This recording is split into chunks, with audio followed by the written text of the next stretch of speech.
bonjour et bienvenue auprès du Journal le Matin. Est-ce que vous pouvez nous parler de cette étape marocaine de la FE et quelles sont les spécificités de cette étape marocaine? Oui, bien sûr.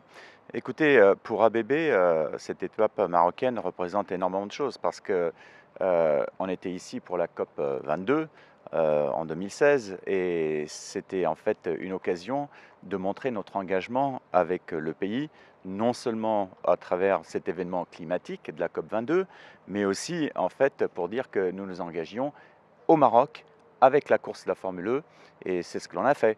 La partie e-mobility pour ABB est au cœur de la stratégie de développement de ABB. Donc pour nous, c'est très très important et d'être ici au Maroc, c'est encore plus important parce que notre stratégie colle parfaitement à celle qui a été annoncée par Sa Majesté Mohamed VI et nous sommes de tout cœur au premier plan dans cette stratégie. Alors que pensez-vous du circuit Moulay El Hassan? Bah, écoutez, moi j'ai vu le tracé est pas mal, il y a 3 km, 33 tours, c'est un beau circuit, c'est un très beau circuit. On espère que notre pilote, va gagner. Écoutez, j'espère lui porter chance, c'est la première fois que je suis sur ce circuit moi-même. On peut dire que c'est le futur si on peut dire le futur de Absolument. la course automobile. Est-ce que ça va remplacer la F1 un jour? Écoutez, je peux juste vous raconter une petite anecdote.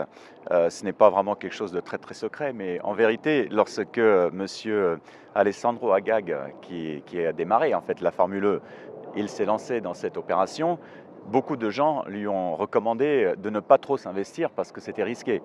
Au bout de 2 ans seulement, il y a énormément de gens qui étaient dans la Formule 1 qui sont venus lui parler et lui demander s'il pouvait participer en fait à la Formule E. Je pense que c'était un indicateur très très clair. Donc je pense que la Formule E prend de plus en plus d'importance. Vous savez qu'on a démarré avec un certain nombre de courses par an. Cette année, il y en aura 12 et l'année prochaine, déjà, on parle de 14 courses. Il y aura la Russie plus une autre course en fait qui vont venir se rajouter. Donc réellement, ça prend de l'ampleur, hein.